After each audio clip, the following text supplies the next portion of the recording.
some Papa Roach shit happening there. I like the improvising you're doing with that. I wish everybody could hear it. What up, everybody? We're back. It's Local Music Monday live and direct on the D. You can follow along on Twitch. You can follow along on YouTube. And, of course, you can follow along on the book. That's Facebook. If you are watching on those platforms, share on Facebook. Smash that like button over there on YouTube and subscribe to our YouTube and our Twitch channel. Shout out to my sponsors, Upgrade Brain Formula. I'm telling you, man, this stuff this week got me through my weekend. I had some busy stuff going on at the Stanley, and one of these gets me throughout the day. I love it. There's like no caffeine in it. It's perfect. I've got a whole case, too. I got to give you somebody. Yes, thank you. He sent a whole bunch. So go to Anything Upgrade. but grape. I've had the grape already, so I need something different. You want something different? Yeah, a little cherry action right here, I like cherry, yeah. I like the cherry. Justin wants to pop his cherries. I like to pop cherry. Wait, what? He hasn't had a cherry in a long time. Go to freemanformula.com. Use promo code Disruption. Get yourself a 15% discount. I do have a new sponsor on board, Lasting Confidence. Part of the Freeman formula, they're all on the same team. Lasting Confidence, where men go for growth. That's right. I can guarantee an inch on your boy. And it's a surgery, and we can make it bigger, and it'll last forever. And lastingconfidence.com, where men go for growth, and use promo code Disruption, and that will get you a discount on increasing your penis. You best knock me out if you're going down there with something sharp. I think it is. You know I think they do knock you out, and it's like the Botox for your dick, but it lasts, because like Botox doesn't last. Stention. We'll get into more of that in a little bit, but shout out to the Freeman people, Jeremy Freeman and Freeman Formula.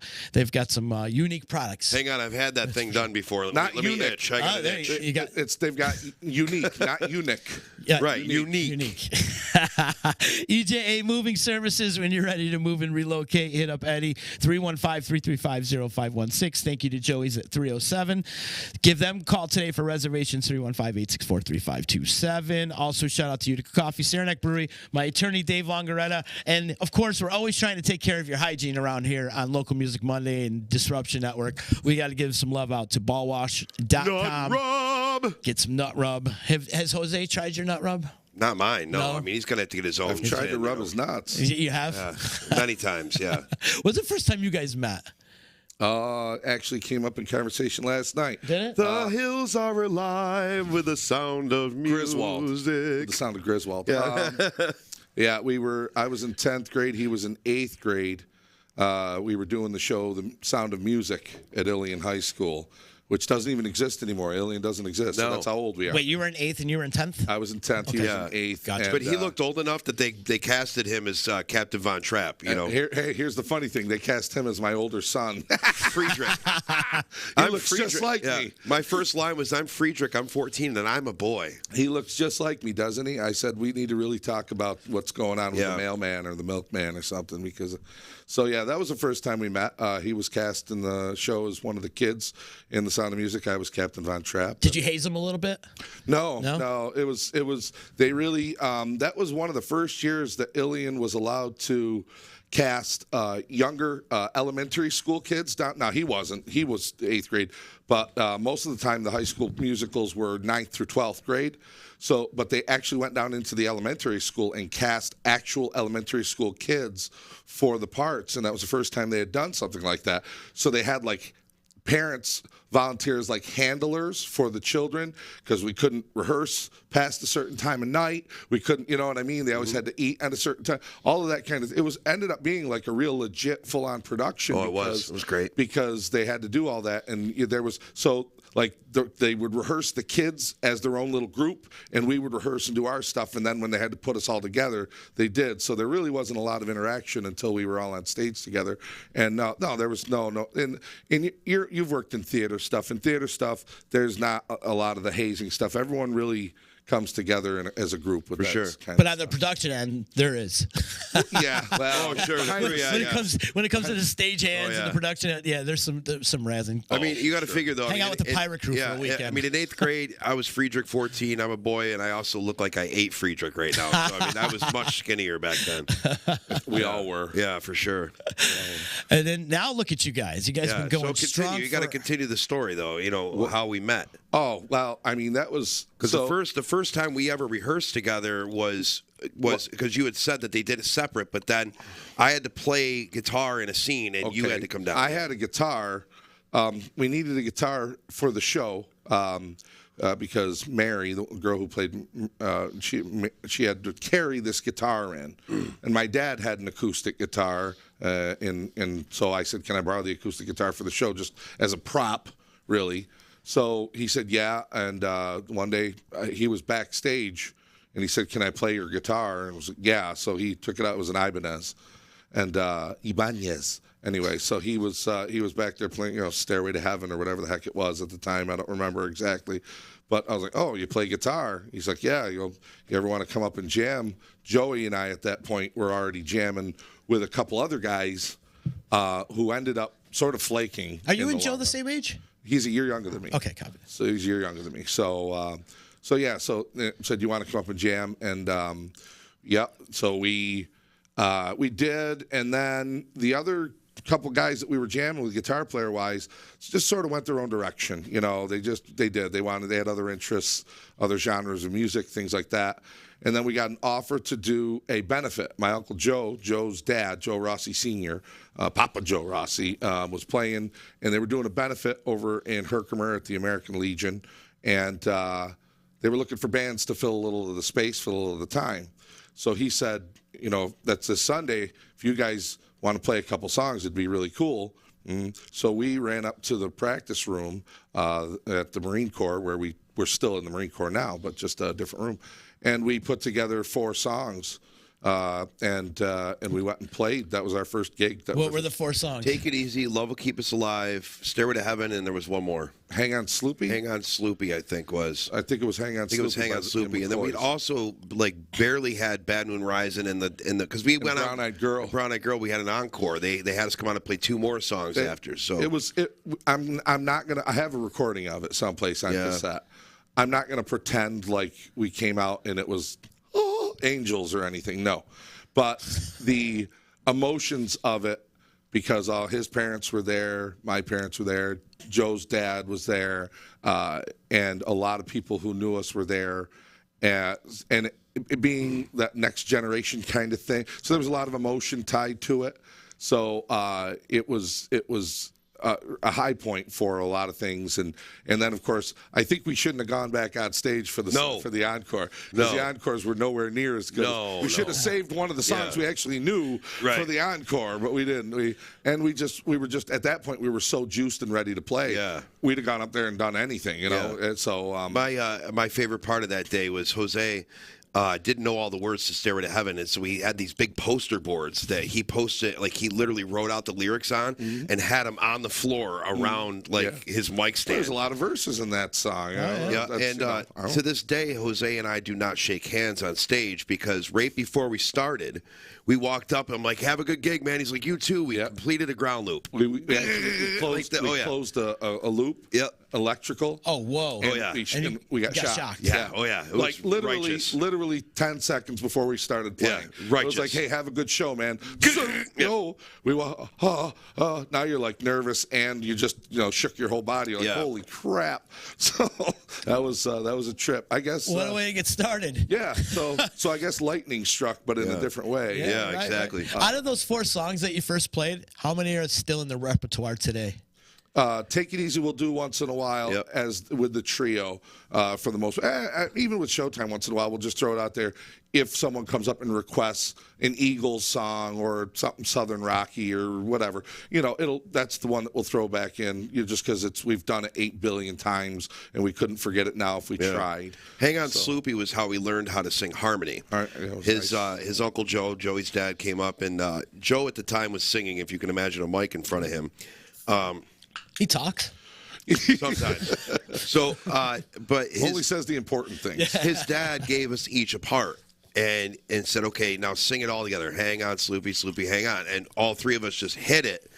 And I think it just sparked something in us that we're like, "Wow, that," because Jose and I have always sounded really good singing together. It's something that it's, I guess, doing it for so long, it just sounds right, And Joey, of course, he can sing. He doesn't like to admit it, but he can sing. Yeah. And it got to the point, at one point with Showtime, we had 6 guys on stage at one point, back when it was myself, Justin, Sean, Ben, Keith, and Joe. There were 6 guys on stage, and 5 of them sang. Yeah. So Joe was like, I don't need to. So Yeah, off the mic goes, yeah. He just took the mic and went, Yeah. That's But, one yeah, thing about you guys. Everybody in your band has always been a phenomenal vocalist. Yeah. Everybody. Yeah. We pride ourselves on that for sure. I mean, Hang On Sloopy, the reason why I brought that up, that song kind of ended when Showtime started. It's like 1997 when John joined the band. John Short joined the band as our keyboard player, which that in itself is a great story, how he started with us. Well, but, we had to, the whole concept of Showtime was that we were going to do a show, small medleys of stuff, things like that, and everything was going to run right into, and so we learned a Steve Miller medley. We had put together a Santana medley. We had done all these little, like 2, 3, 4 song medleys of songs by different bands and stuff. And it sort of knocked out some of the stuff we had been doing prior as the three-peat, the original 3 with Joe. So it just knocked out, and we started doing a little less of the oldies style music that we were doing, and more classic rock. I guess at that point, I got to remember this was the mid '90s, so it wasn't as old as it is now, but. Yeah, but it was good. And when John joined the band, of course, with a keyboard player, that opens up your abilities to do a lot more different music in the sense genre-wise, and the keyboard parts and stuff. It's not all just guitar, bass, and drums. Yeah, John started out as our light man with three-peat when it was the 3 of us. And he would come out. We'd borrow lights from this other band in the area called Carmer Brickfield. We'd borrow their 2 trees of lights, and John would press buttons and move faders and like help us out and hang out with us. And he kind of disappeared like towards Christmas. He was like, he just stopped showing up at the gigs. He stopped doing, whatever. And we're like, where's John? When he would do lights for us. We would have him sing. Come up and sing a song or two. Yep. Because he liked to sing. We knew that too, as well. Yeah. So he'd come up and sing a song or two. So we knew he could sing a bit, obviously. Sure. And then But he kind of disappeared around Christmas, and we're like, we'd see him in school. We're like, hey man, what's going on? Like, kind of not knowing what's, if he's mad or something, So we're like, we're rehearsing in January, and all of a sudden he comes in with a Casio keyboard underneath his arm, and we're like, what are you doing? He's like, I learned your entire set list in the past 2 months, and my parents bought this for me, so I'm in the band. Keyboard for Christmas. He put himself in the band. Put himself in the band, yeah. But when we hit it, though, we were steering in that direction. Anyway. Sure. I mean, we were looking for something different at that point anyway. So and we knew it was special once the 4 of us started singing together. The timing of it worked and stuff. Worked out good, yeah. And we had at that point then 4-part harmony because Joe was still singing. Yep. And whatnot. And that was fun. Yeah. You gotta love the effort he put into it. Oh my God, it was Were was you awesome. just blown away by it? Like, all right, I guess you're in the band. It's funny. I don't remember being blown away as much as just I expected it because he wanted it. He wanted it. He wanted music. He wanted to be a part of the band. It fit because we were friends, so that was easy enough. Yeah. And it fit. It was just like I guess we all sort of expected it to work because what are you going to do? Jose, you had some time away from the band, but Justin, have you always consistently been in Showtime, or was there a time where you took some time off? Well, I left for about 6 months, 8 months, somewhere around there, I'd say. Yeah. I left in. Who filled his shoes? Well, Ben Salzman. Gotcha. That was when I was playing in an original band at the time called Vertigo with a friend of mine from high school named Clancy Connors, Ben Salzman, and Matt Klausner on drums. And it was all original music. We had recorded great tunes too. Clancy was a great writer. We had recorded is a great writer. He is. I mean, I've seen he was a great writer. He stopped music. He's not involved in music anymore. But anyway, we'd recorded an album with John Liebing and stuff like that. It was fun. So when Justin recorded his own solo album, he wanted to take some time to promote it and do stuff like that, and so he stepped away.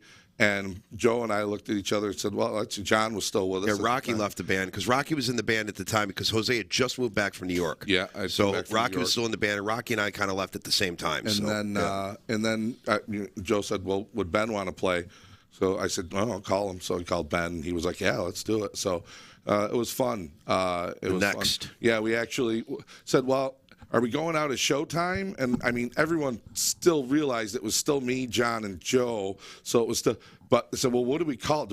We're not going to call it Showtime. So what are we going to call the next band? I remember that. The next. I totally remember that. Yeah. The next band. We called it the next band. This is the next. What are you going? The next. What's your next band going to be called? The next band. So but what happened with that was through that whole time of the next, there were still a couple Showtime gigs that needed to be played, like weddings and things that these guys had already committed to. So there was still so Showtime never went away fully. I would come back and play a few gigs here. And then he was only out for a little while. Yeah. And then he started playing with the Next. I started playing with the Next, which is so funny. Us. So everyone's like, "Isn't that just Showtime?" We're like, "Well, you guys had gigs booked as the Next, which is, I think that it was kind of widely known that like with these guys that I wanted back in, and we kind of wanted to, but we had that's when we had that conversation. We were like, well, I mean, it should be Showtime, and then of course that was when. They called Rocky and said, do you want, obviously Showtime, we're going to start booking some gigs, and he was like, no, I'm good. I'm doing my own thing kind of thing. So yeah, because he started writing a lot and playing solo original stuff. Yeah. So that was when Showtime then fully picked back up and started going, ape again. You guys need to do a family tree. Well, actually, the musical family tree somehow. I wanted to talk about that today if it came up. Okay, we're approaching the end of 2022. Mm-hmm. Thank God. This was 25 years of Showtime. 25 years of Showtime was this year. Congratulations, fellas. Thanks. It's not easy. No, it's been a constant. But we did not do a gig this year like we did 5 years ago. We did the big gig at Turning Stone. It was fun. We invited all of our former members and stuff like that to come and join and have a good time. And it was a wonderful awesome. It was a wonderful experience. It really was. Sure was. But we didn't do that this year. We didn't do anything like that. And who knows, maybe 5 years from now if things are still rolling, who knows. But I was thinking about that today. I go, I do want to take this opportunity since I didn't know I was going to be able to do this again. Since you guys had me on, you're our first guest. First guest, ever. Local Music Money. Your first I didn't know I was. You guys really must have been scraping the bottom of the barrel. Like, we need someone bad. Who we calling? I don't know. Let's call Jose. Anthony and I were both drunk, and we were like, "Who do we get for the first week?" I'm like, "Well, I'll call Jose. He's there too. It's fine." I'll tell you, your show would be a lot further now if you'd started with someone better. Hey, we won a Sammy Award. Come on now. We did. Yeah. I think that's it. I didn't get mentioned in the comments, so I don't care. That would be on him. Don't worry, he forgets me and everything. He put out not only you. John and Joe too. He put out a solo album. Okay, he borrowed my bass guitar to record all of the bass tracks for it. He thanked 1 million people on his album. Did he thank the kid? No, he didn't thank me for anything. No. He could have just thanked the bass. When I was in 11th grade, I literally like one of the things that I had to do. Our music teacher at the time was like, "Don't break the fourth wall. We're not going to introduce the seniors this year. We're not going to go outside and meet the parents." And he went back out to conduct the second act, and I got up in a chair and I was like, "Fuck this shit." I'm like, "I'm doing this. Let's go. We're going to introduce everybody. We're going to go out and see our parents. We're going to do this. Yeah, everybody with me. Yeah, you do this, you do this." So curtain opens up at the end of the night, and I introduce all the seniors that are on the stage and in the pit. I forgot John and Joe. He forgot John and Joe. He forgot the only two guys in my band. He forgot the two guys in his band. One's in the pit playing, the other's on the stage. I would have forgotten Jose too, but he wasn't there anymore. Oh yeah, so, I was already graduated. So this has been going on for years. Oh yeah, I forget everything. It's like it's ridiculous. But back to the family tree though. Well, the family tree here, and it literally is. I mean, extensive. Joe and I are first cousins. Mm-hmm. Justin is our brother now, whether he wants it or not. Distant cousin, too. I mean, Justin, Joe and I are Uncle Joe and Uncle Poppy to Oliver, his son. I mean, it really is truly a family situation. But I got to shout out, since I got the opportunity here, Joe Rossi, Justin Smithson, John Short, our original keyboard player, Mike Galimi, our first sax player that joined the band for a while back in 99. It was 1999. We had a lot of Mikes in the band. Mike Brindisi. And they were all Italian. Yep, Mike. Oh, yeah. Yeah. Not many non-Italians in the band, that's Mike for sure. Brindisi, very talented young man, very great entertainer. Mike Morrow, our keyboard player, who actually this weekend, Mike left the band a year and a half, 2 years ago, for personal reasons, but this past weekend he played his first show with us and about a year and a half, played a wedding with us because Carl, our keyboard player now, his son got married this weekend. So we need a keyboard player for a gig we had. Mike jumped in and joined us. It was great to have him. Yeah, we had fun. So Mike Morrow, Rock Graziano, Keith James, Jerry Crimmins, Ben Salzman, Sean Smith, Lenny Milano, Carl Goodhines, Ryan Quinn, all at one point members of the band Showtime. I mean, that is a pretty solid list of musicians that I just went through there. Not to forget our horn section, Kiss My Brass, that we have come play with us. Alex Morrow, Matt McGlory, Travis Oliveira, we call him Chopper. And I really also have to add in here a singer who's been jumping in with us to do some gigs here over the last couple of years, Mike Sales, the singer for we love Mike Sales. Awesome, the dude. most underrated singer in the area. Hands down. Yeah. He's got to be. I like to refer to him as like an honorary member of the band, or the you know how they had the fifth Beatle. He's the sixth member of Showtime right he now. Earned his patch. Kind of thing. Oh, definitely. Yeah, no, he has. I mean, because obviously Ryan Quinn. I mean, his schedule can get hairy at times. I mean, he's a very popular kid. He's a really good basket weaver, and he's got conventions all the time. He does. He does oil changes on the side as well. But right now he's in Hawaii, so he can go fuck himself. Yeah, it's like, listen. I'm waiting for nudes, but from you know, him. So obviously, in order to be able to still go out and do Showtime shows and do some of those songs that we do that only guys like Ryan and Jerry and Mike Sales can sing. I mean, Mike he's pulled us out of the fire a few times by being available and willing to come and, you know, play with a bunch of hacks like us. But you guys are far from hacks. I just think it's awesome too. I have to interject and say that I think it's great that we all, like, every member that's ever been in the band, we all still get along. You know, there's no like. Oh, that's not true. I mean, other than Jose, Joe, and I absolutely hating each other, the rest of us kind of get along. You know, still, and like we still all talk, you know, periodically and stuff. So it's really nice. I mean, listen, it's a family. And everyone's busy. Everyone's doing their own things. It's not like anybody left the band and is sitting home not playing. Yeah, everybody's still playing. John is playing with Soul Injection. Sean plays his own gigs all the time. Ben's busy in the industry doing audio-visual stuff. Keith is teaching like crazy. Rocky's in Soundberry. Yeah, Rocky's in Soundberry. I mean, just Matt's playing with Bill Ali right now. Yeah, Matt's playing with everybody. Matt plays by himself. He DJs. He plays with Bill Ali. The kid's in like 8 different projects. So everybody that's been in this band at some point in time did not leave the band to just go home and sit and do nothing. They all left with other passions and other directions and stuff like that. And so it's awesome to look back.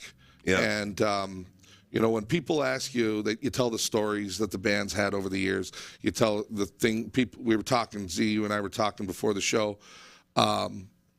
about people we've played with, like Benny and Eddie Money and stuff like that and whatnot. And people say stuff like, what was the best part of that show? What was the best part of that? What was the best part of going to Chicago and playing these and going to Orlando? What was the best part of it? The best part of it is the memories that you have from it. That's the best part of it. It's the best part of all of it. Because we always have stories to bring back. Because that's it. And you start telling these stories and the emotions flare up and the everything that went on. Like herpes, right? Oh, well, they flare up all the time, but that's different. And that's the one thing that'll come back from Vegas with you. Just remember. Or for Ben Salzman when you slept with him, but Do you guys think you'll ever like collaborate on a book like Carmen did? You know what? Who knows?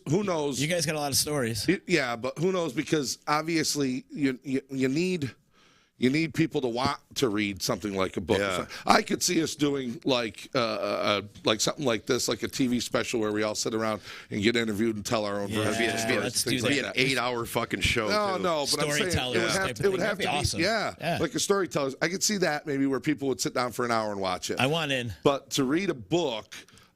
That's something else, and of course, Carmen. We were just talking bust about that out. Carmen Actually, Carmonica. I'm so glad you brought this. I'm Carmen, I'm plugging you, baby, because I love you.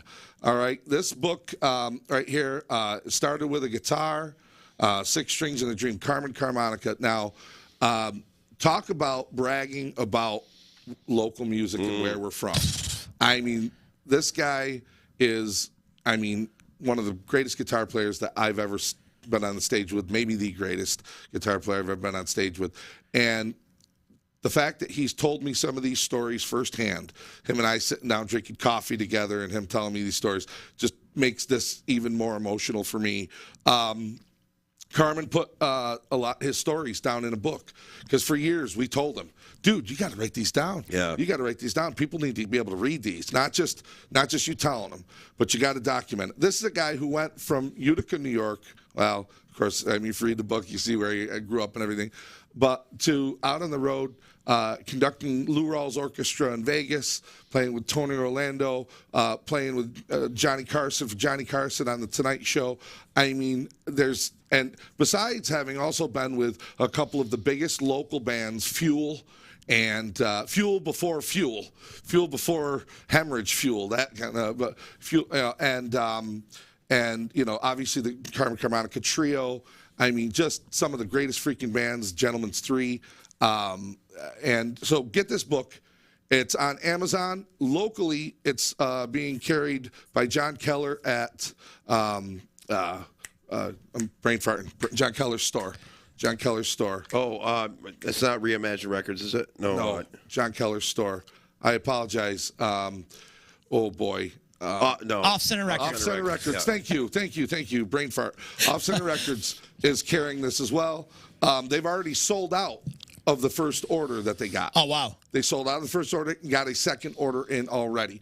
Some of the pictures in here of some of the other local artists, such as Lenny Milano and Rick Compton, Monk Rowe, and obviously some of the Tope Damiano. God, I miss Tope. Oh, Yeah, where me is it? Let me too. see. Tope's right there. Yeah. Yeah. And I got this book last week, and I'm about a quarter of the way through it right now, just because I'm a slow reader. I can barely read. My wife's got to help me. But as I'm reading it, What's that word there? and then Carmen messages me, and I said, yeah, I got the book. I'm working on it. There's a lot of big words in here. No, I'm just kidding, of course. But and he says, well, you're in the appendix. There's a picture of you and all the teachers that taught with me at the studio. And Here, show that. Shout out Scuba Steve. I was just so honored the fact that, I told him he could have charged more money if he didn't put that picture in there. But the fact that I'm even mentioned or anything like that, it's just such an honor, just such a huge honor, because the man really took wing and took flight and left here and did his thing, and then came back here and reestablished himself as one of the best guitar teachers, maybe the best guitar teacher to ever be here in the area. Yeah, I was going to say that's worked amazing. With everything. Everybody. Worked with Joe Bonamassa. Worked with you name guitar players in the area that have, and he worked with them. He played with them. He inspired them. That's the big thing, is that he inspired them. And it's just awesome to be even in the same sentence with his name is awesome. So, What do you think the best lesson you learned from Carmen was? Oh my God, I don't know. Geez, I pride myself on being able to follow guitar players pretty well. The other night we were playing a song that we hadn't played in a long time, and we got to this pre-chorus section of the song, and I brain farted just right out the window on what note to play. They went to a D, I went to an F. I thought it was a D over F kind of thing, and he's looking at me out of the corner of his eye while he's singing and playing, going, "What are you doing?" And I realized that I was like, "Oh my gosh!" Okay, so I'm like trying to find where we are. And I look over at his hands, and I start reading the chords that he's playing. G, D, okay, I can see. So I can read the chords. I can understand. I can follow the pattern. Carmen, trying to follow Carmen Carmonica on stage, if you don't know where the music is like trying to follow a rabbit in a briar patch. Mm-hmm. You're going to get effed up. Oh, yeah. Okay? You're going to come out with prickers in your eyeballs and stuff. We were on stage one time, Utica Monday night, years ago. I'm playing with Carmen. Vinny Preseat was playing drums, and Bob Ford on piano. and it was the four of us just doing jazz. And we were playing, I think it was, not to bring back Sound of Music, but I think it was his version of My Favorite Things. And we're playing, and I missed a repeat. I missed a coda. I missed a repeat. I missed something. And I realized instantly that I had. And I was like, oh, crap. And in one motion, he and I were about this far apart.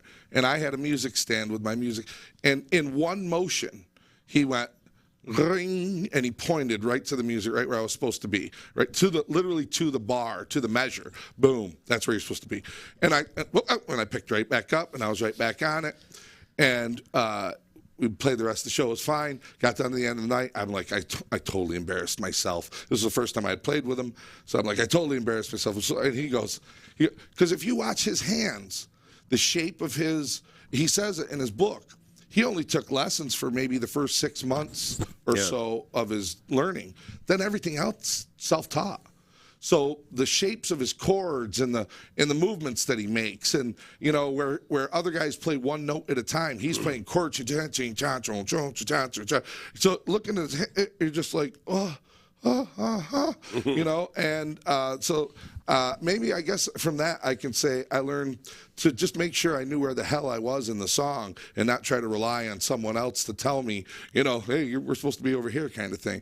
Not that I didn't really know that before, but the importance of it there. And then, of course, like I said, he's got so many other things going on, and he knew right where I'd gone wrong. Right there. Keep going. Okay. Didn't miss a beat. It was no. It was us. No, him. Oh. Like it was part of the song. Oh yeah. Like I'm smiling at the crowd too. He looked at me and went, "You're fired." He's like, "Where's Cosmo?" Darn it. So I mean, I learned a lot. He's an amazing teacher.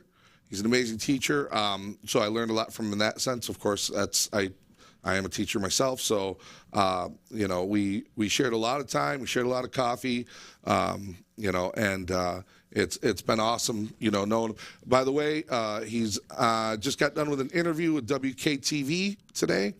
That should be. I hope I can say this. Yeah, of course. Okay. All right. The interview should be on either tonight at 6 or 11. If it's not, tune in tomorrow, WKTV. But 6 or 11 tonight. Once again, he's promoting his book and everything. And I don't know. Listen, I can't imagine anybody in the area who has better stories than this guy when it comes to what they were able to accomplish with music. Like I said, the book, you're going to know street names. You're going to know last names of families and stuff. You're going to know well, that's right. You're going to know old clubs that they used to play and stuff like that. I mean, it's stuff that we can relate to. You're going to go, oh, my God, that's where I used to buy my this. Right. Or, yeah, I lived right there. I lived right in the apartment next door to where he lived. Oh, my God. It's just, so locally you're able to relate, but then it goes on to a world level when he starts talking about the national acts that he's played with and the stuff that he's done and places he's been. It's really, really cool. During the pandemic, he was putting these stories up on Facebook. Is that what sparked this book? It is exactly what sparked it. Yeah. I mean, man, like that I was said, outstanding. It was. I was into it every time, too, yeah. man. I was really into it, and he was really detailed and descriptive, and people were like, "Carmen, you need to write a book." Yeah, so and he is in this book. He followed through. He is in this book. Well, yeah, and like I said, when he would sit and when someone sits and tells you this story firsthand, and he was there, and I mean, that's like wow, So we would say to him, "You got to write this down, man. You got to write this down." And I know a lot of guys over the years. We've met a lot of people over the years who should have written it down, and they didn't. They waited too long and didn't get a chance to, to do it. But he did. He wrote it down. So he wrote it down. So let's pay homage. Let's support him. Yeah, let's pay honor him, and let's get this book and read it. I'm telling you, even if you're not a musician, you don't need to be. This is a local guy who did great things and did amazing things, and he says in the book at a young age, he said, "I'm going to do that. I'm going to rub elbows with them, and he did. He did. I mean, so the business is a different world now and stuff like that, but he did it. So, and I'm just very happy for him, and again, just very honored to call him friend and former colleague and stuff like that. It's really cool. Go out and buy the book. Yeah. That's my plan. I'm going to hop over to Off Center Record and purchase it. Skip the Amazon thing. I want it right now. No, well, that's it. If you can buy local, buy local. Yeah, if buy you local. Can buy, listen, if you can buy local, buy local. And Amazon only gives him a percentage, too, I imagine. So I imagine John Keller's giving him a better percentage. Well, the other thing is, too, if you get the book from Amazon, make sure to go back and do a review on the book, because that actually helps Carmen as well. Yeah, copy because it brings more attention to Amazon, to the book, to the page, everything. So if you get the book, please go do a review as well, and I'm sure he appreciates that, because he's been saying it. So, but I've been loving going back and forth with him, messaging about it and everything. Yeah, it's great. So, yeah, I mean. Great things are happening again here in the area. Right? Can't you feel it? Great things are happening. Zeke, you're at the Stanley. You see the big acts coming into town. You see everything going on. You see the shows coming back in, stuff which 2 years ago, Ugats. Yeah, it was all gone. Nothing. It was all gone. So we were so gosh darn busy this year, this summer. Still are too, right? We still are. Yeah. We're still at least a couple nights a week, which is always how it's sort of been. We've always gauged ourselves. But this summer, we said no to so many gigs just because we didn't have time, because we were already booked. We don't like saying no. Right. We don't like saying no at all. But we get calls for gigs, for private parties, for this, for that.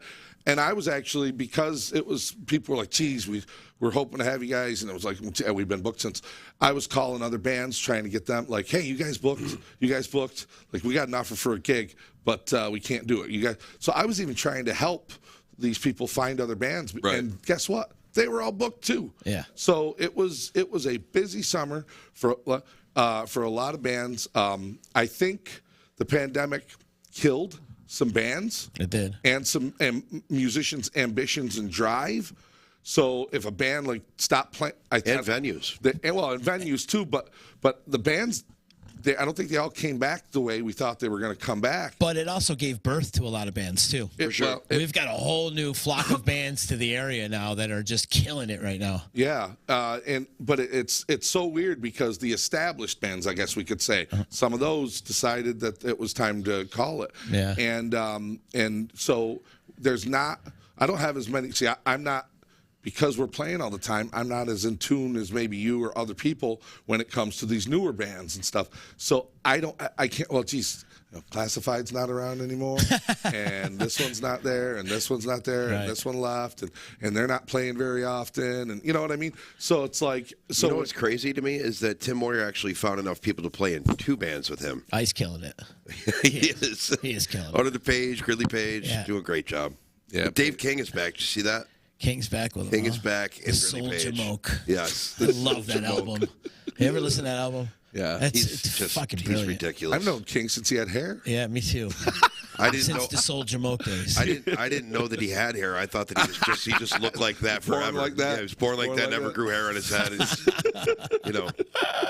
And that's the whole reason why we started this podcast, to display all the great talent we have in the area. Well, that's it. And it's just like we could be here for, we went for how long without repeating a guest? Yeah, we went a long time. Well over a year. Yeah. Well over a year. Yeah, it's been more than a year and a half since I was here. Mm-hmm. Yeah, and we're not counting 2-part guests either, because like certain guys like Bob Aquaviva we have to bring back, and because they're involved in so many different projects. But not only that, just so many great stories that you just don't want to leave any out. You know what I mean? And trying to it's tough. It's tough to try to fit everything in one time. You got to remember, we're sitting here talking about.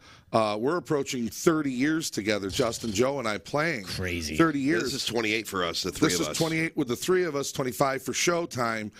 And that's just us. When you start talking about the guys who are, a few years older than us, not blowing anyone in, and have been in the business 10, 20 years longer than us, and are still here, and some of them are still doing it, and some are still involved in other ways like recording and stuff like that.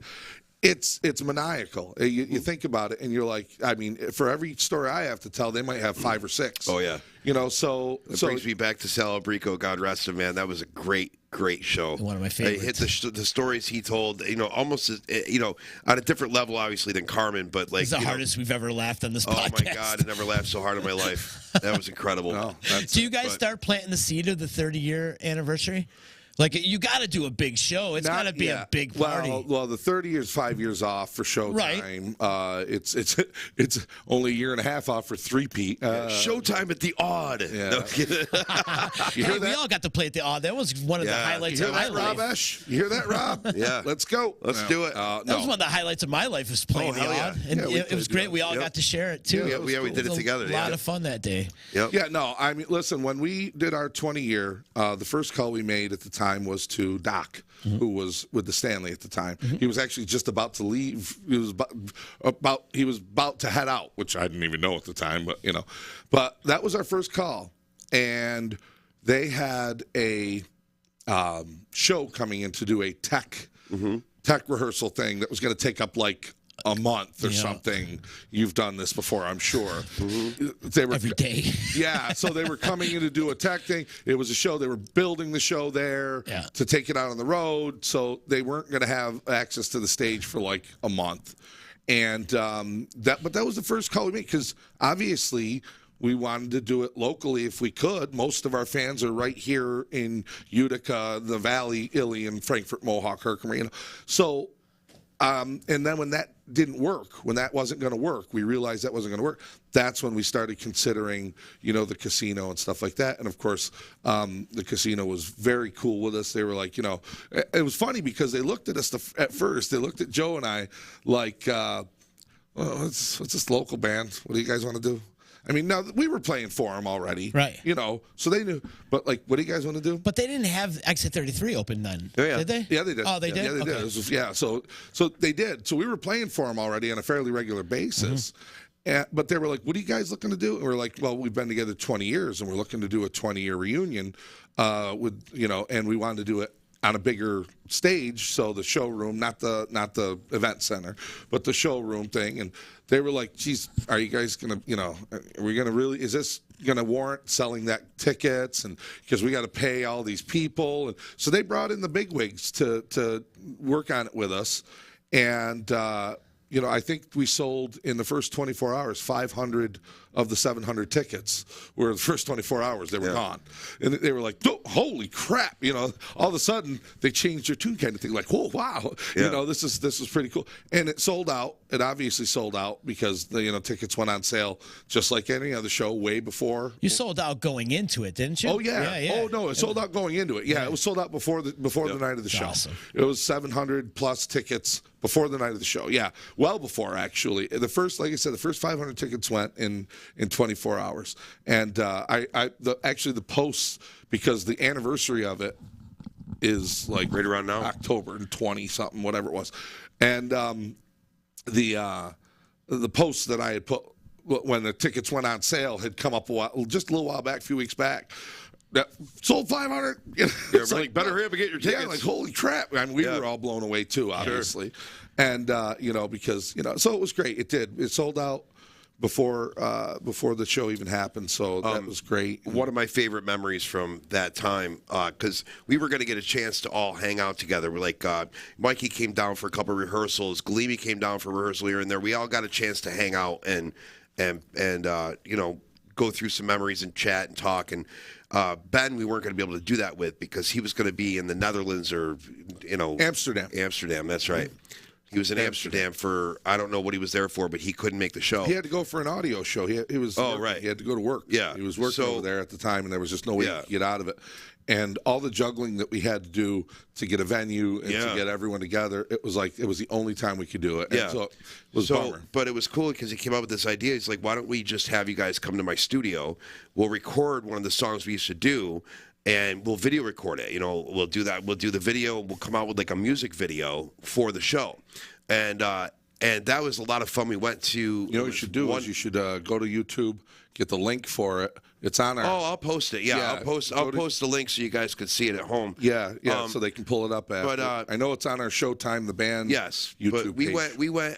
we went to a studio and we had a great time. We did it all in one night, and I didn't know that we were recording video for it. I thought we were just going that to was record, your pizza shirt, right? I thought we were just going to record the audio. Yeah. Okay, so no, I'm not even joking with you. This is hilarious. Primo Pizzeria out of Ilion got the best plug in that video from my big fat chest. I went up there in this Primo Pizzeria shirt, like the neck stretched out. It's like, it's like a lounge around the house shirt now. Because anyway, I didn't know we were doing video. I just thought we were doing the audio for it. So I go up there and that's all I had. So we're sitting, I'm recording, I'm playing. He's coming up to me, and I'm like, "Oh, what are you doing?"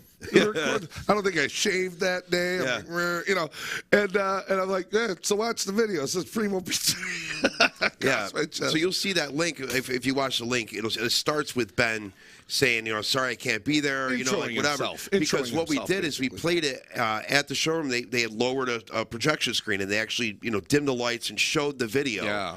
It was sort of during the show. It was sort of like our intermission, a one-song intermission for us. Because we were doing the whole 2-hour show with people coming on and off stage, but that meant Joey had to play the whole time. I did too. Justin had to basically play the whole time. Yep. I was out for a couple tunes where Rocky jumped in, that kind of thing. But it was great because we put it right at about the middle, which made sense because we did the whole thing in chronological order. We started with the original Showtime and we ended with everybody. Yeah. Wow. We sort of told the story of the band. So this is the original Showtime. And then after a year, this guy came out and played with us. And then this guy, So that video, like you said, up on the big screen behind us, it said Showtime. It was actually this up on the screen behind us. And it was actually just my shirt hanging from the ceiling. That big. It was 20 feet wide. Anyway, then we all walked off stage. The place went black. And the video came up. And he did a great job. Ben did a great job. Incredible. With Matt Wagner was the engineer on it. He engineered the whole thing. And it was awesome because I don't think that we all saw the finished video before that day. And it was during sound check that they lowered the lights so that we could watch it. It was a really emotional experience, I think, just to remember playing that kind of music. Like, because every iteration of Showtime, we end up kind of switching around music a little bit. Well, you go by people's talent. Yeah. You go by people's talent, what they're good at. So there's certain songs we don't play anymore because, this person's not in the band or that person's not in the band. So watching that video, how it came together and hearing that song, it was really the perfect song for us to do, too. It really was. Well, he picked it. It was one of what I can't remember which song it was. You Found Me. You Found Me is the name of the song. Was it The Fray? Yep. By The Fray. And he picked it. He sang the song, so he was like, "Let's do this one." Like you said, you play to people's talents. You play to what people are good at. And if you're not doing that, first of all, you're not doing right by the music that you're playing. Sure. And second, you're not doing right by by the musicians and artists that are playing the music. Okay? This guy's really good at this, but what, you're not going to do anything to showcase that? Right. Are you crazy? Why have him in the band then? Why not just go get someone who can pop, or whatever? So, so that's to me, that's why Showtime, each time we got different members or different, like you said, different iterations of the band, it changes a little bit each time. It morphs a little bit. And that's one of the challenges that we've had over the years that I know myself and Justin and Joe have sweat about is, is it going to change too much? How do we not allow it to change so much? We had to stay true to what we... Yeah, how do we now... Okay, so we're not going to do those songs anymore because it doesn't sort of fit where we are now, but what are we going to do to sort of take its place to not, and it happens like that. And sometimes it does. Believe me, I've got people that, are open and honest. They'll post a video of the band playing this weekend and someone will write, "Geez, I really miss Jerry." Or, "I miss when you guys used to do this song." Right. That kind of thing. And that's cool. But that was a different time. It was different people. It was different, you know what I mean? And not that we couldn't do it, but other stuff is sort of taking its place, kind of thing, and that's okay. It's perfectly fine. For sure. Joetown wants to know if you guys are still playing at Lucan's on the 22nd. I just wrote back. Absolutely. Yeah. Yes, we are. Yeah, we got. Yeah, that's actually our next show. No, our next Showtime gig is the 21st. Is a wedding. But you guys can't come to that one. You guys are off this weekend? No. Well, we got a trio gig on Friday, and then Saturday he's got a wedding to attend. Justin's got a wedding to attend, and Ryan is in Hawaii. So we've got Saturday off, which is like crazy, mind blowing to me. And if there's any of my old soccer mates out there from Ilion High School, Jim Mott is coaching his last game at the school, at the high school, 7 o'clock on Saturday, this coming Saturday the 15th. So if you're around, show up. That'd be really cool. 7 o'clock. Anyway, so we're off Saturday, and then we're back the Friday after for a wedding, and then Lucan's on the 22nd, which is our next full band public gig. Do you guys have a Halloween party this year? In Horsehead? Horsehead? Horsehead, yeah. Yeah, Horsehead. Yeah, down that way. Yeah, we've got a Halloween party down there. So that's going to be a roll. Yeah. That's a couple hours away, a little over a couple hours away. Yeah. So have you guys collaborated on a costume idea? Have you guys all dressed in uniform before, or is everybody just kind of on their own? No, we did the Ghostbusters. If you can find the Ghostbusters picture, that'd be great. But anyway, we've done the Ghostbusters. We've done serial killers from the movies. Freddy, Jason. I was Michael Myers and didn't speak all night. The only thing, I had to sing, obviously, when I played, but when I was off stage, I didn't speak to anybody. I just turned and looked at him. I was awesome. I was Hannibal Lecter. I can't remember. Who was Freddy? It's a little hard to sing Easy Lover when you're Hannibal Lecter. Easy Lover.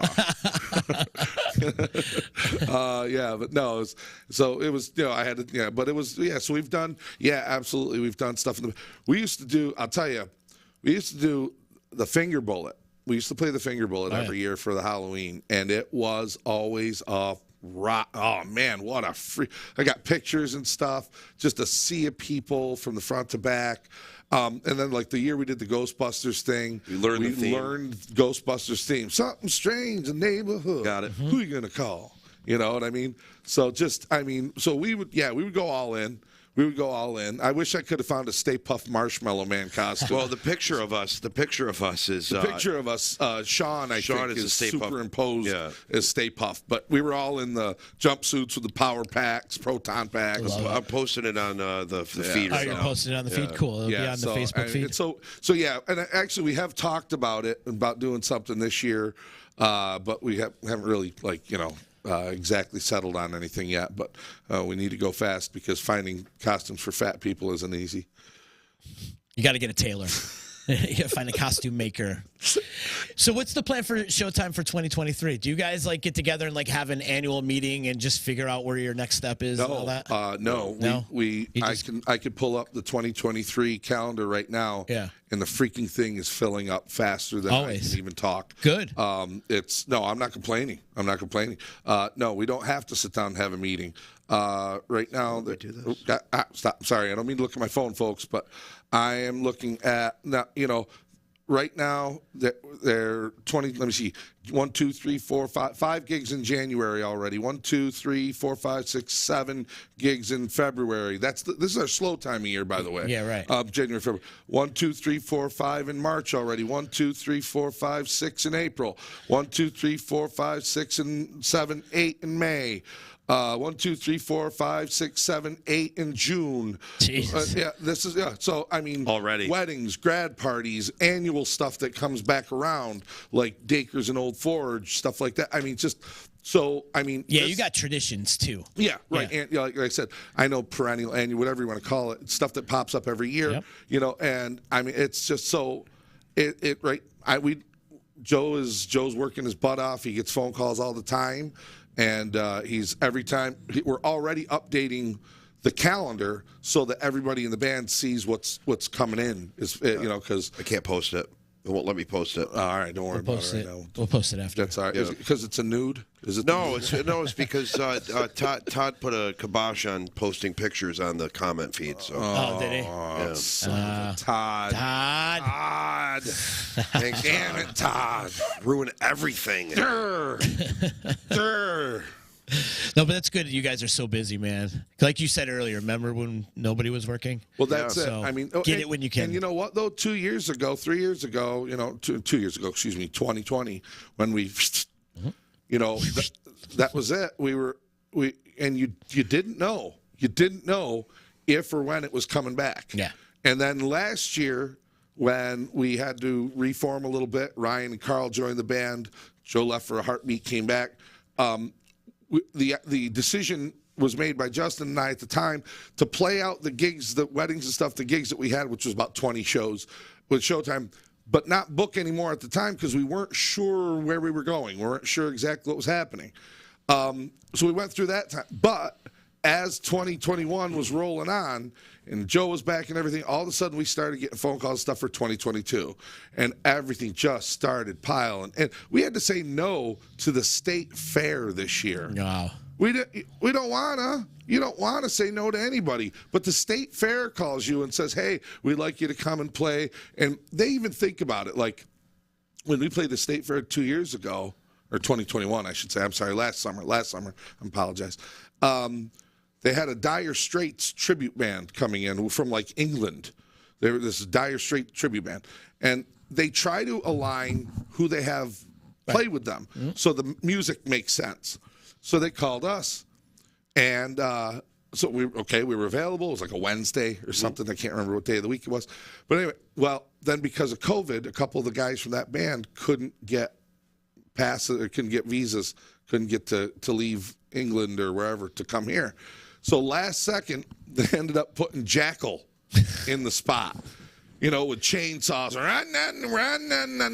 This is Jesse James Dupree kicking ass and rock and roll here with my chainsaw. Right. Which really doesn't fit. Did you work that? You worked that show, right? Yeah, I got stories of Jack. He's still got wood chips in his hat. Yeah, right. We kept the stool actually. We did. It's sitting in our storage unit. So here we are playing before and after and Jackal, and it's like that not really our genre of music, but it worked. And the place was like, you guys are freaking great. We want you back next year. We're like, okay, great, call us. Well, you know how the schedule for the fair doesn't come out until a little bit later. Yeah. So that's when they start trying to line bands and stuff. And they called us with a couple dates in mind for us. We were just already booked.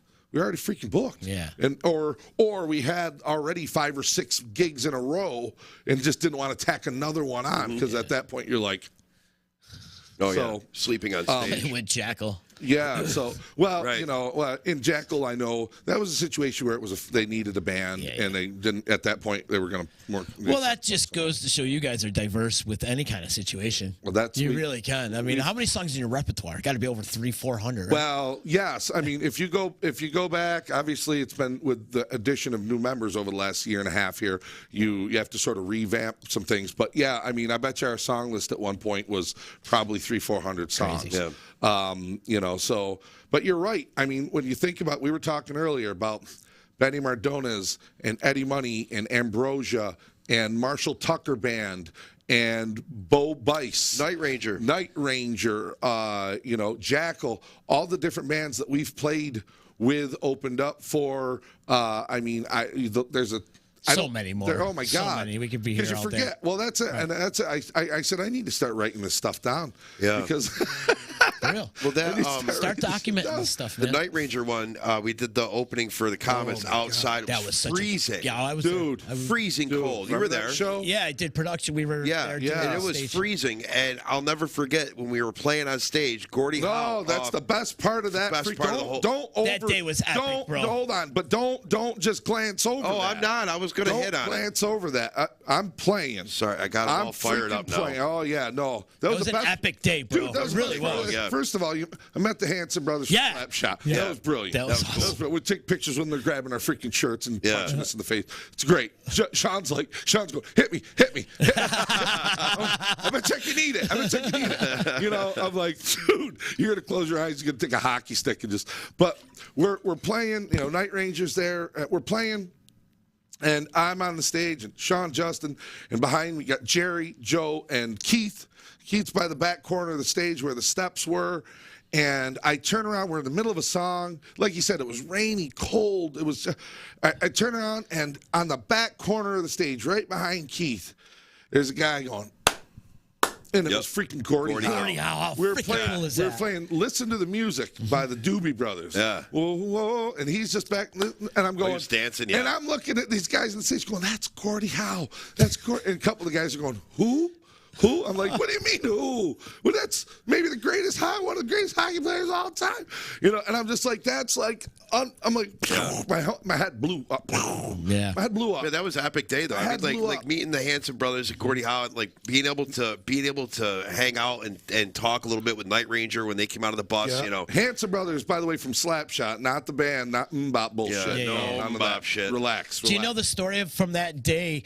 So the whole story about them going into the crowd really happened when they were playing with Johnstown Jets. Happened in Utica in like 1975, Right. where somebody threw a pair of keys and they went in the crowd, started fighting the fans from Utica, and the cops arrested them. Like that really happened here in Utica. The cop that arrested them showed up at FanFest that day Oh to my be God. like, "I'm the cop that arrested you," and they were just like so blown away. They took pictures and shit That's with them. hilarious. How crazy is That's that? so like cool. 30 years later. I'd have gotten a cop car, lined them all up, put them done it all over again. You know what I mean? Oh, my God. But no, I mean, and of course, a lot of people, whether you know or not, Slapshot, some of it was filmed right here at the Oh, yeah. You know, so there's another local. It's quiet. I'm listening to the fucking song. That was Utica. That's Utica. Yeah. He's at the Odd. That's great. Trying to listen to the fucking song. That was filmed in If Utica. you like local anything, go check out the movie Slapshot, because I mean, you're talking about legit. I mean, great. One of the best sports movies of all freaking time, Ever. man. It's my favorite. I mean, it's awesome. You can recite Paul that Newman. movie. I mean, come on, man.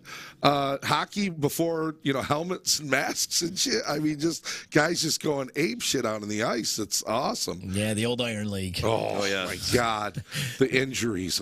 Oh my God, crazy. Yeah. There was some hockey though. That was all depicted on this whole thing that goes on here in upstate New York and like the whole Northeast Hockey League back in the day. It's crazy. Yeah. Shit. Good stuff, man. We come from a great area. I love it, man. What a time to be alive. Nice. Plug some of your dates before we get out of here. All right. Well, obviously, Showtime's got a lot of stuff coming up. Next public gig for the full band is the 22nd of October at Lucan's. we'll see you there, Joetown.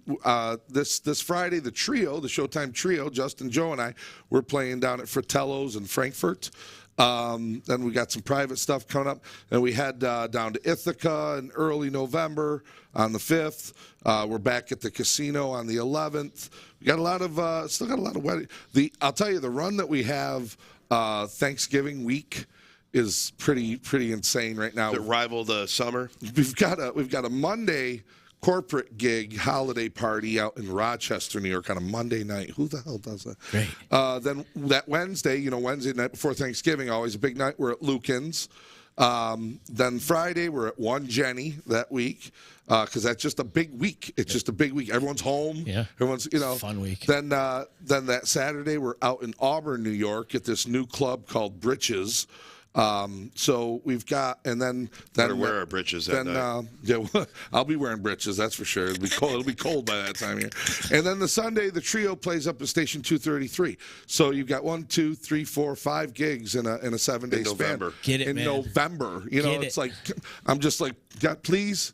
No snow until December, please. No snow until Christmas, because driving in it, So got a lot of stuff coming up.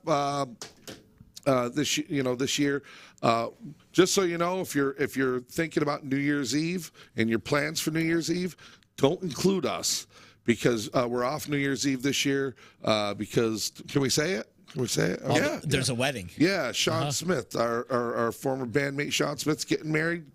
God bless him, and he's invited a few of the guys from the band. So we've decided to take the night off, attend the wedding and stuff, and that's going to be a grand time. So if you're looking to make plans for New Year's Eve, we're not going to be playing, which is sort of wild and crazy because we're always playing. It's only happened a couple times in the 28 years we've been together. Yeah, but, And one was because of a pandemic. Yeah, one was a pandemic, but yeah. So anyway, but we got a busy rest of the year. We're very happy. We played New Year's Eve of the pandemic. Oh, we did. Oh my God, you're right. We did. So it was So this was it the end of 20? I think it was. Or Where maybe did we play last year? last year was Ithaca. Ithaca. Okay, so it was 20 to 21. It was that New Year's Eve. We were off, right? I mean, no one was playing, right?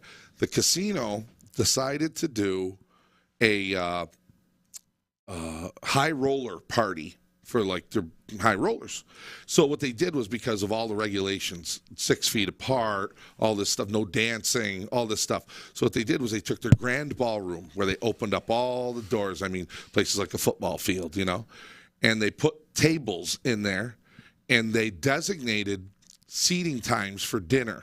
And everything was plated, and everything was done to the specs of what they had to be for the pandemic. And in all 4 corners of the room, there were 4 different stages, okay? They had dueling pianos in one corner. They had a country band in another corner. Nitty. They had something I can't remember. And in the corner where they had us set up, they actually wanted a beach band, like a Beach Boys kind of thing. Well, I think they contacted Tim Moyer.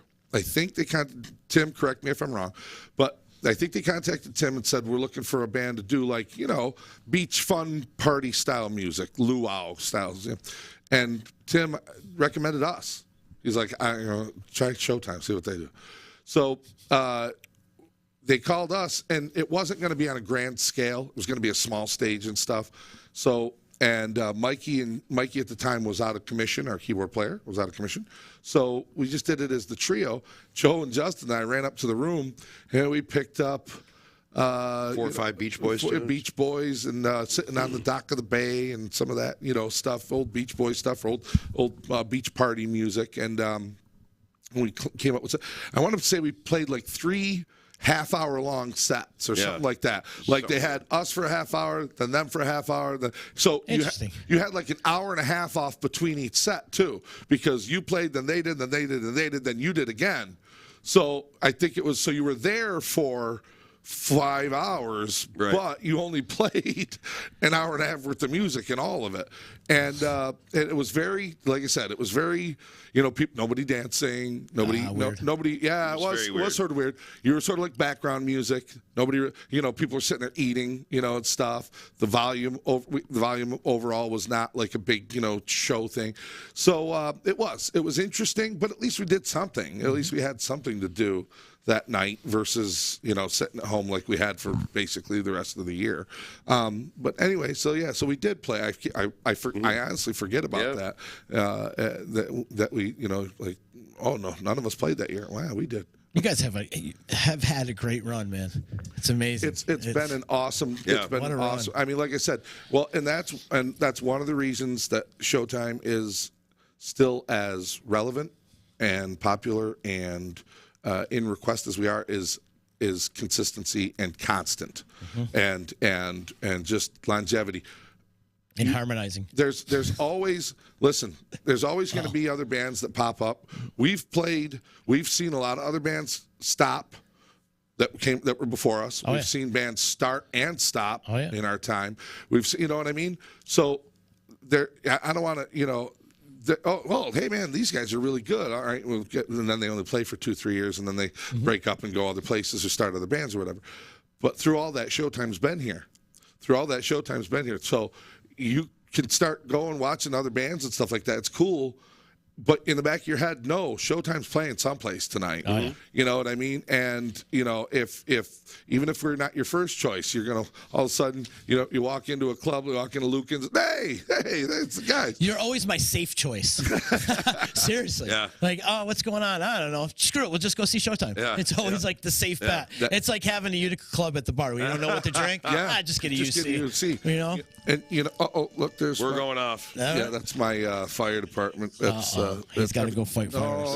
Not right now. And like, if he's not other crazy busy guy going on other than refereeing, and he's also a volunteer fireman too. Like, he doesn't have anything else better to do.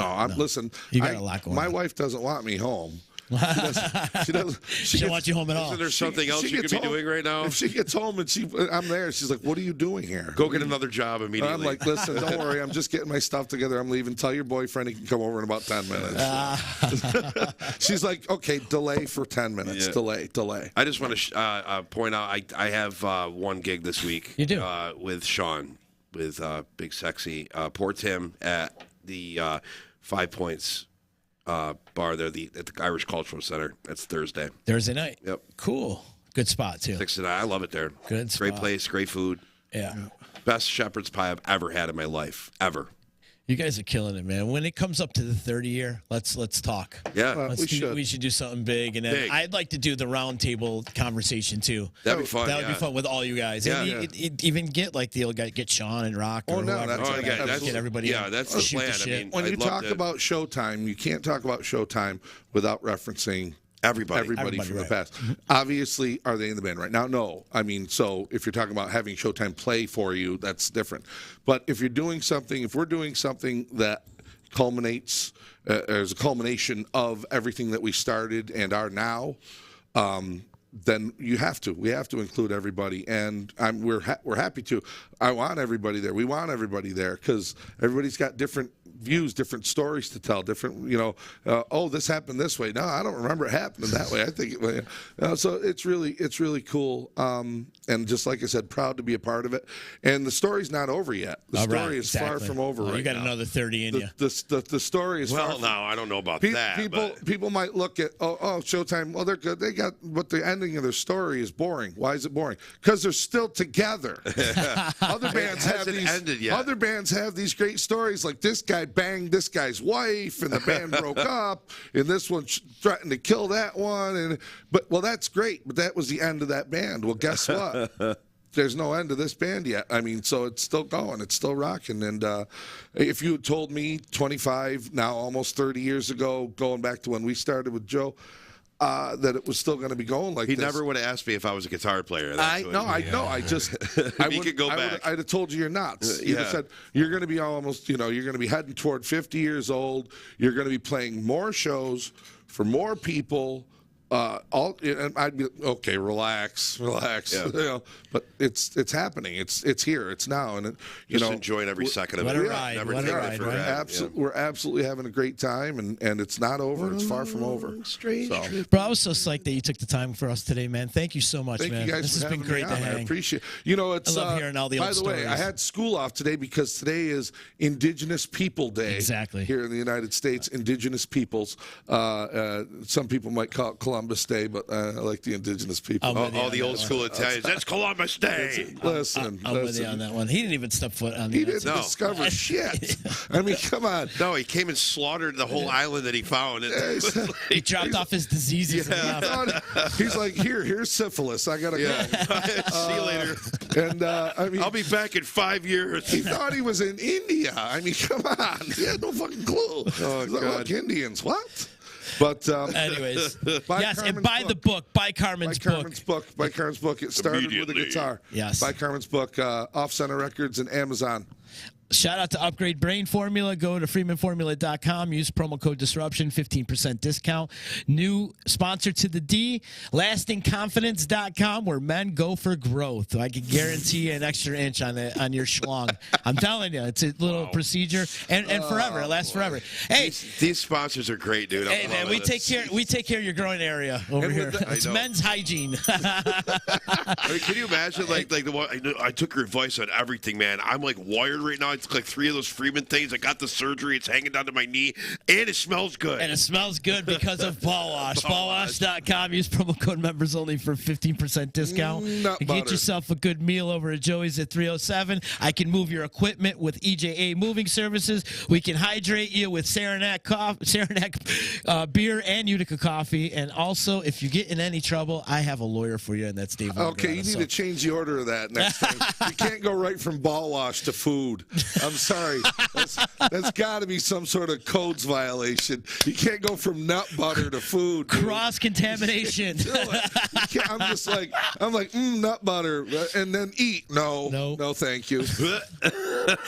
Jose, it's nut rub. Nut rub. Oh, I Nut rub. apologize.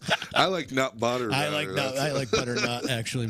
Anything butternut, I'm in. Oh my God. But thanks again, man. This has been a lot of fun. Thank you, guys. And Thank you, next Justin. week Thank we're going to you. be back with chilling with the Rick. Yes. Coming with us next Love week. He's that coming dude. in studio. So this time we'll let him talk too. Oh my Last time he God! was on Last this- time we just didn't let ripped him them talk. apart. No, you're like, you're doing this wrong. This is what you should be doing.